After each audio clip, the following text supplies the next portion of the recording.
Salam sejahtera, terima kasih karena bersama dengan saya di Nazilin Unity Channel. BN mula runtuh, MCA keluar, akan membuatkan Anwar dan Zahid tertekan. Saudara, Barisan Nasional kini di persimpangan yang terakhir. Satu parti, satu kerusi, tapi kesannya mampu melumpuhkan seluruh blok kerajaan perpaduan. Ya, kita bercakap tentang MCA. MCA hanya ada satu kerusi di parlimen, tapi kini menjadi bom jengka dalam kerajaan. Desas-desus semakin kuat. MCA bakal keluar kerajaan perpaduan. Satu kerusi, satu parti, satu kesan besar. Persoalannya ialah, kenapa sekarang baru bertindak? Apa motif sebenar MCA nak keluar daripada kerajaan perpaduan ini? Latar belakangnya ialah kerana MCA terpinggir. Tiada menteri, tiada suara, tiada kedudukan. Selepas membantu kempen PRU15, MCA merasa bahawa mereka seperti dipergunakan oleh UMNO dan Zahid. Mereka tiada tempat di meja rundingan, tapi dipaksa setia. Ini bukan kerjasama. Ini pengkhianatan politik, kata sumber dalaman MCA. Kini Barisan Nasional dalam bahaya. Retak menanti belah. Jika MCA keluar daripada kerajaan perpaduan, ini menjadi bukti jelas bahawa Barisan Nasional sudah tidak relevan lagi. Bayangkan selepas MIC lesap dari radar, sekarang MCA pula mahu angkat kaki. BN tinggal UMNO seorang diri dan UMNO pula makin ditolak rakyat. Saudara, saya nak kongsikan dengan anda semua, ini terapi imun transfer factor folate. Ini bukan ubat. Ini ialah terapi imun yang meningkatkan daya imun badan kita sehingga 400%. Secara umum dan ringkasnya, kita kena penyakit kerana daya imun badan kita yang lemah. Kita kena penyakit kerana daya imun badan kita yang bodoh. Dan secara ringkasnya juga, kita sukar untuk sembuh daripada semua jenis penyakit kerana daya imun badan kita yang tidak mampu lagi melawan daripada dalam. Jadi, berita baik, transfer factor for life ini meningkatkan daya imun badan kita sehingga 400% dan mendidik imun badan kita menjadi stabil dan bijaksana. Apabila imun badan kita jadi kuat dan bijaksana, secara ringkasnya kita boleh melawan penyakit dari dalam dan menyembuhkan kita daripada semua jenis masalah kesihatan. Produk yang hebat ini lulus KKM, ada sijil halal dan juga diperakui oleh semua doktor di seluruh dunia. Cepat dapatkan produk ini melalui nombor yang tertera, WhatsApp, dan jangan tunggu lama-lama, ambil peluang selagi dapat mencegah masalah kesihatan kita dan ambil peluang untuk mengekalkan tahap kesihatan kita sekarang.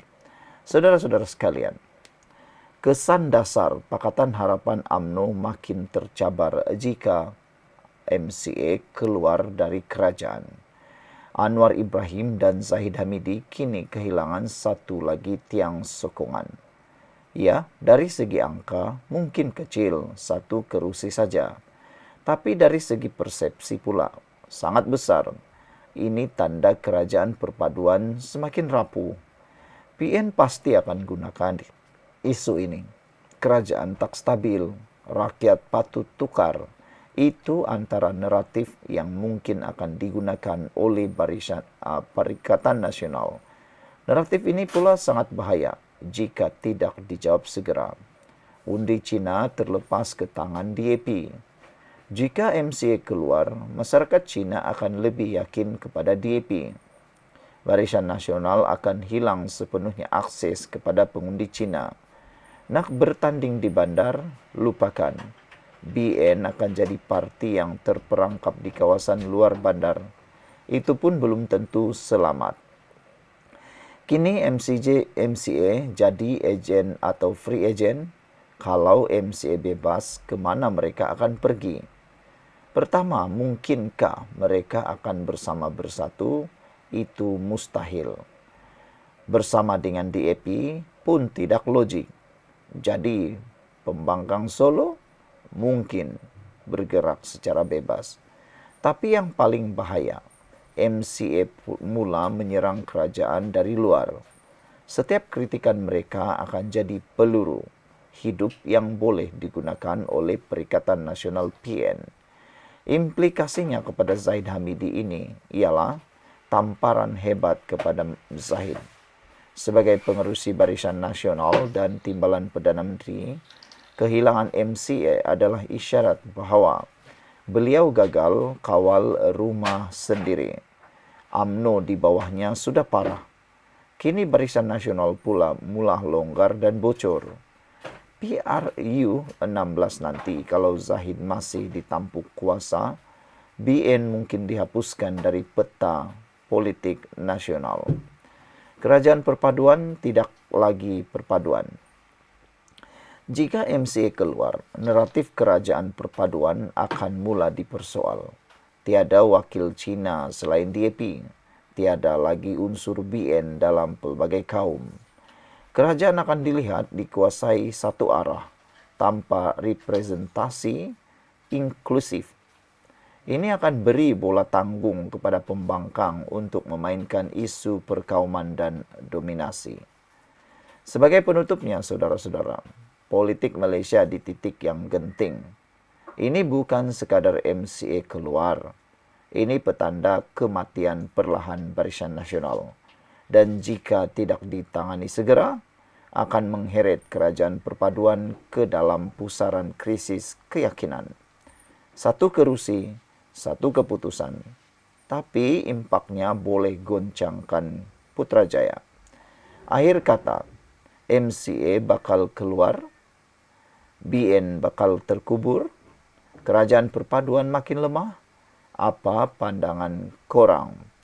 Komen di bawah dan jangan lupa tekan butang subscribe untuk lebih banyak analisis politik panas dari channel Nazilin Unity. Sekian untuk kali ini, jangan lupa tinggalkan komen Anda. Salam sejahtera, terima kasih kerana bersama dengan saya di Nazilin Unity Channel.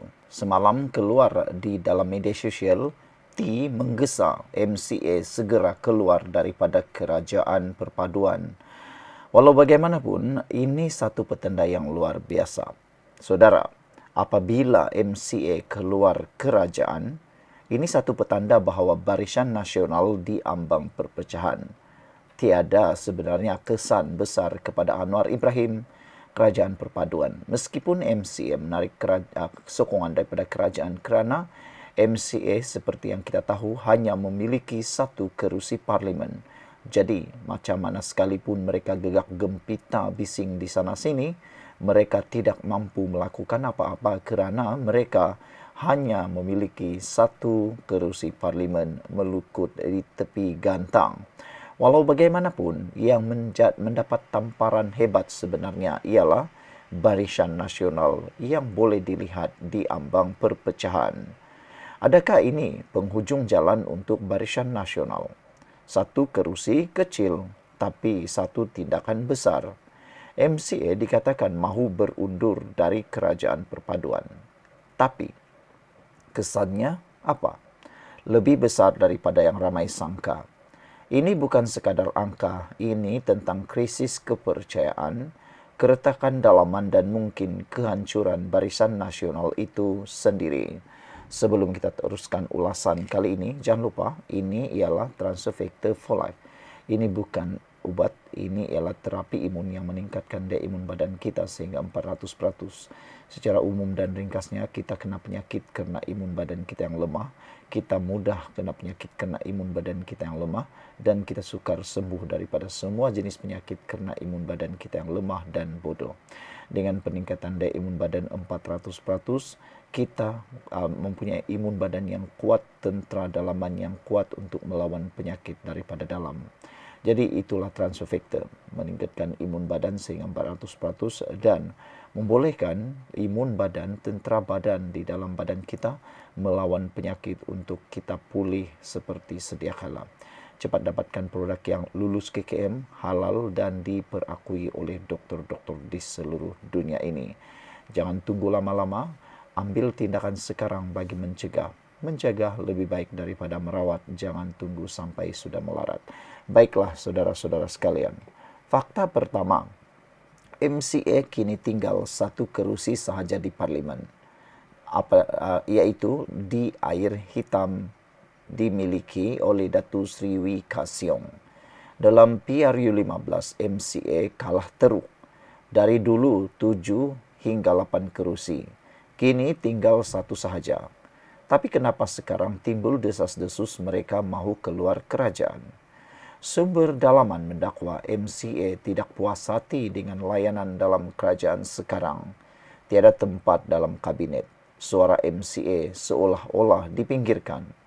Mereka rasa diperalat semasa PRU 15 untuk bantu kempen, tapi lepas menang, langsung tiada ruang dalam pentadbiran Anwar Ibrahim.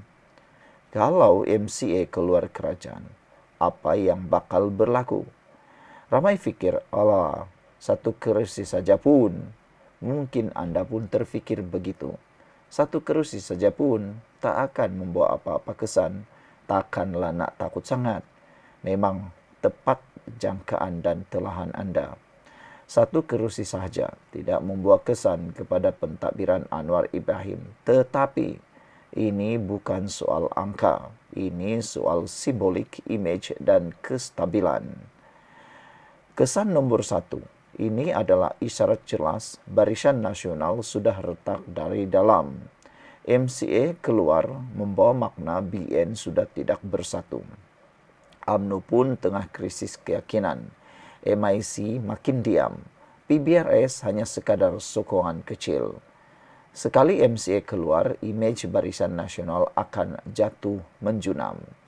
Kesan yang kedua, kerajaan perpaduan akan dilihat semakin longgar. Walaupun MCA cuma satu kerusi, tindakan keluar itu boleh beri peluru politik kepada pembangkang Perikatan Nasional. Dengan naratif kononnya kerajaan Anwar makin lemah, gabungan tak stabil, ini persepsi yang bahaya. Nomor 3, kesan ketiga ialah hubungan kaum semakin renggang. MCA selama ini jadi jambatan antara masyarakat Cina dengan kerajaan. Kalau MCA tarik diri, makin jauhlah wakil masyarakat Cina daripada kerajaan pusat. Undi Cina boleh lari habis kepada DAP atau calon bebas anti kerajaan. BN akan kehilangan akses pengundi bandar dan Cina. Kesan yang keempat, masa depan Barisan Nasional makin gelap. Bayangkan MCA keluar, MIC diam, PBRS tak aktif. Siapa tinggal dalam BN? UMNO yang makin goyah dengan desakan akar umbi. Tanpa sokongan komponen kuat pelbagai kaum, BN akan jadi parti Melayu semata-mata yang akan bersaing terus dengan PAS dan Bersatu. Kesan yang kelima ialah peluang musuh masuk jarum. Perikatan Nasional pasti akan goda MCA. DAP pun boleh pancing MCA masuk kerjasama. Bayangkan MCA tiba-tiba mesra dengan PN atau natural tapi serang kerajaan. Game politik akan jadi makin liar dan tidak terjangka. Soalan yang paling besar ialah, adakah ini satu permulaan kepada keruntuhan Barisan Nasional BN? PRU 16 nanti, macam mana BN mahu tawarkan imej gabungan stabil kalau sekarang pun dah pecah? MCA mungkin kecil, tapi simboliknya besar. Sebagai penutup kepada perkara ini, kita tak boleh pandang rendah satu parti yang sudah wujud sejak 1949. Kalau MCA tarik diri, ini bukan sekadar exit quietly. Ini boleh jadi permulaan domino effect dalam Barisan Nasional dan mungkin sekali kejatuhan legasi gabungan politik paling lama dalam sejarah Malaysia. Soalannya kepada anda yang menonton konten dan video pagi ini, adakah MCA wajar keluar dari kerajaan? Adakah ini tanda BN perlu dibubar atau direformasi semula? Dan Adakah ini saat yang Perikatan Nasional PN tunggu-tunggu selama ini? Jangan lupa like, komen, dan subscribe untuk lebih banyak ulasan politik yang terkini daripada channel Nazilin Unity. Kita bukan cari jawaban mudah, tapi kita cari kebenaran yang ramai tak nampak. Sekian dulu untuk kali ini. Jangan lupa tinggalkan komen Anda, tekan butang subscribe. Bye-bye.